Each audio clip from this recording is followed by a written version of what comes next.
जंगल की सैर और एक अनकही चाहत। 22 मई 2025 की सुबह थी। समय सुबह 9:28 बजे का। हिमाचल प्रदेश के कांगड़ा जिले में बसे एक घने जंगल की हरियाली सूरज की किरणों से जगमगा रही थी। पेड़ों के बीच से सूरज की सुनहरी रोशनी छनकर जमीन पर पड़ रही थी और हवा में जंगली फूलों की हल्की हल्की खुशबू फैली हुई थी। जंगल की इस शांति को भंग करने वाली एकमात्र आवाज थी चिड़ियों की चहचहाट और दूर कहीं से आती हवा की सरसराहट। विक्रम, एक 28 साल का अनुभवी शिकारी, अपने कंधे पर धनुष बाण लटकाए चुपके चुपके जंगल में चल रहा था। उसकी कदकाठी मजबूत थी और उसकी हरी जैकेट और भूरे रंग की पैंट जंगल के रंगों में घुल मिल गए थे। उसकी आंखें तेज थीं और वह अपने शिकार की तलाश में था। एक जंगली सुअर जो पिछले कई दिनों से जंगल के आसपास के गांवों में फसलों को नुकसान पहुंचा रहा था। विक्रम का ध्यान पूरी तरह से अपने शिकार पर था। उसने सुना था कि सुअर अक्सर सुबह के वक्त जंगल के इस हिस्से में आता है जहां एक छोटा सा झरना बहता था। वह धीरे धीरे उस दिशा में बढ़ रहा था जब उसे झाड़ियों के पीछे से कुछ हलचल सुनाई दी। उसने तुरंत अपने कदम रोक दिए और अपने धनुष को तैयार किया, लेकिन वह हलचल सुअर की नहीं थी। झाड़ियों के पीछे से एक युवती निकली, प्रिया, एक 25 साल की वन्यजीव फोटोग्राफर जो शहर से यहाँ दुर्लभ पक्षियों की तस्वीरें लेने आई थी। प्रिया ने नीली जीन्स और हरे रंग की शर्ट पहनी थी जो उसके कर्वी फिगर को और आकर्षक बना रही थी। उसकी कमर पर एक छोटा सा बैग लटक रहा था और कंधे पर एक कैमरा टंगा हुआ था।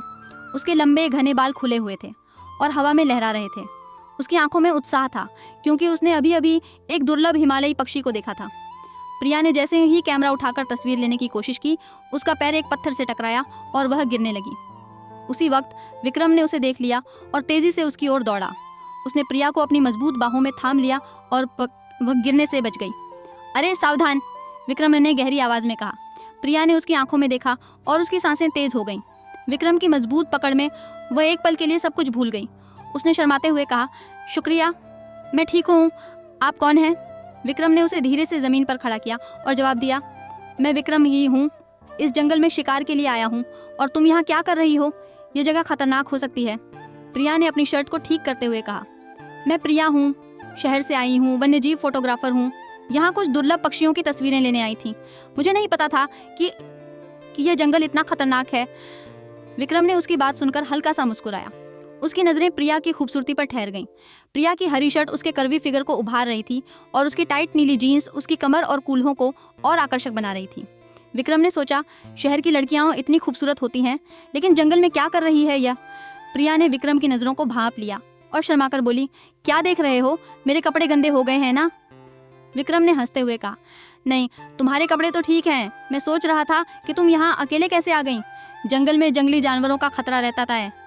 तभी दूर से एक जंगली सुअर की गुर्राहट सुनाई दी। विक्रम ने तुरंत प्रिया का हाथ पकड़ा और उसे एक बड़े पेड़ के पीछे खींच लिया। चुप रहो, उसने धीरे से कहा। प्रिया की सांसें तेज हो गईं और वह विक्रम के करीब सट गई। विक्रम की छाती से उसकी सांसें टकरा रही थीं और उसकी मजबूत बाहों में प्रिया को एक अजीब सा सुकून महसूस हो रहा था। सुअर उनके पास से गुजर गया और दोनों ने राहत की सांस ली, लेकिन उस पल में उनके बीच का तनाव बढ़ गया। प्रिया ने विक्रम की छाती पर अपना हाथ रखा और धीरे से कहा, तुम्हारी धड़कनें बहुत तेज हैं विक्रम। विक्रम ने उसकी आंखों में देखते हुए जवाब दिया, और तुम्हारी सांसें भी प्रिया।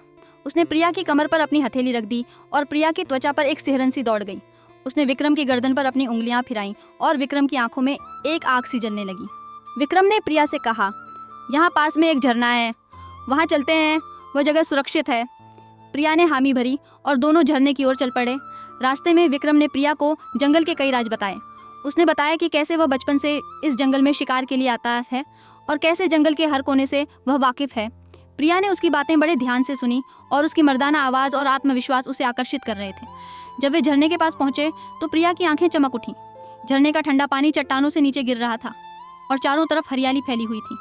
प्रिया ने अपने जूते उतारे और पानी में पैर डाल दिए। उसने अपनी शर्ट के ऊपरी 2 बटन खोल दिए क्योंकि गर्मी बढ़ रही थी। उसकी चमकती त्वचा और गहरे गले की शर्ट से उसकी क्लीवेज साफ दिख रही थी। विक्रम की नज़रें उस पर ठहर गईं और उसकी सांसें तेज हो गईं। क्या देख रहे हो? प्रिया ने शरारती अंदाज में पूछा और अपने बालों को पीछे की ओर झटका। उसने अपनी जीन्स को थोड़ा नीचे सरकाया और पानी में और गहरे तक चली गई। उसकी कमर पानी से भीग गई और उसकी जीन्स उसकी त्वचा से चिपक गई, जिससे उसका फिगर और उभरकर सामने आया। विक्रम ने अपनी जैकेट उतार दी और पानी में प्रिया के पास आ गया। उसकी शर्ट भीग गई और उसकी मांसपेशियां साफ दिखने लगी। उसने कहा, तुम्हारी खूबसूरती को शहर की लड़कियां वाकई अलग होती हैं, न होती हैं, प्रिया ने हंसते हुए कहा। और जंगल के शिकारी भी कुछ कम नहीं होते। वह विक्रम के और करीब आई और उसकी गीली शर्ट को छूते हुए बोली, तुम्हारी शर्ट पूरी भीग गई है। विक्रम ने उसकी कमर पकड़ ली और उसे अपनी ओर खींच लिया। और तुम्हारी भी, उसने धीरे से कहा। प्रिया की सांसें तेज हो गईं और उसने विक्रम की छाती पर अपने हाथ रख दिए। विक्रम ने प्रिया की ठुड्डी को ऊपर उठाया और उसके होंठों के करीब आ गया। प्रिया ने अपनी आंखें बंद कर लीं और विक्रम ने उसके होंठों को हल्का सा चूमा। उस चुंबन में एक आग सी थी। प्रिया ने विक्रम की शर्ट को कसकर पकड़ लिया और उसे और करीब खींच लिया। विक्रम ने उसकी कमर पर अपनी उंगलियां फिराईं और प्रिया ने एक हल्की सी सिसकी भरी। उसने विक्रम की गर्दन पर अपने होंठ रख दिए और धीरे धीरे उसकी छाती तक नीचे आई। विक्रम की सांसें तेज हो गईं और उसने प्रिया को अपनी बाहों में कस लिया।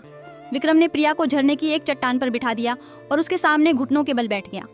उसने प्रिया की भीगी हुई शर्ट को धीरे से और खोल दिया और उसकी त्वचा पर अपनी उंगलियां फिराईं। प्रिया की सांसें रुक सी गईं और उसने विक्रम के बालों में अपनी उंगलियां डाल दीं।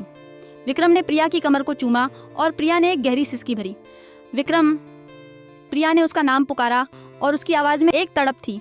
विक्रम ने उसकी आंखों में देखा और कहा, प्रिया, तुम्हें देखकर मेरा दिल बेकरार हो रहा है। प्रिया ने शर्माते हुए कहा, तो बेकरारी को और बढ़ाओ ना। उसने विक्रम की शर्ट के बटन खोल दिए और उसकी मजबूत छाती को सहलाने लगी। विक्रम ने प्रिया को अपनी बाहों में उठा लिया और उसे पानी के पास ले गया। दोनों पानी में एक दूसरे के करीब थे और उनकी सांसें एक दूसरे से टकरा रही थीं। विक्रम ने प्रिया की जींस को धीरे से नीचे सरकाया और उसकी नरम त्वचा पर अपनी उंगलियां फिराईं। प्रिया ने विक्रम की गर्दन को कसकर पकड़ लिया और उसके कंधे पर हल्के से काट लिया। विक्रम की सिसकी निकल गई और उसने प्रिया को और कसकर अपनी बाहों में भर लिया। झरने का ठंडा पानी उनके शरीर को छू रहा था, लेकिन उनके बीच की गर्मी बढ़ती जा रही थी। विक्रम ने प्रिया को चट्टान के सहारे टिका दिया और उसके गले पर अपने होंठ रख दिए। प्रिया की सांसें तेज हो गईं और उसने विक्रम के कंधों को कसकर पकड़ लिया। दोनों एक दूसरे की बाहों में खो गए और उस पल में जंगल की हरियाली ने उनकी इस चाहत की गवाही दी। कुछ देर बाद जब उनकी सांसें सामान्य हुईं, तो प्रिया ने विक्रम की आंखों में देखा और कहा, मुझे नहीं पता था कि जंगल में इतना सुकून और इतनी बेकरारी दोनों एक साथ मिल सकते हैं। विक्रम ने हल्के से मुस्कुराकर कहा, और मुझे नहीं पता था कि शहर की एक लड़की मेरे दिल को इस कदर बेकरार कर सकती है। दिन ढलने तक दोनों साथ रहे। प्रिया ने अपने कैमरे से जंगल की कई तस्वीरें लीं और विक्रम ने उसे जंगल के कुछ और खूबसूरत नज़ारे दिखाए।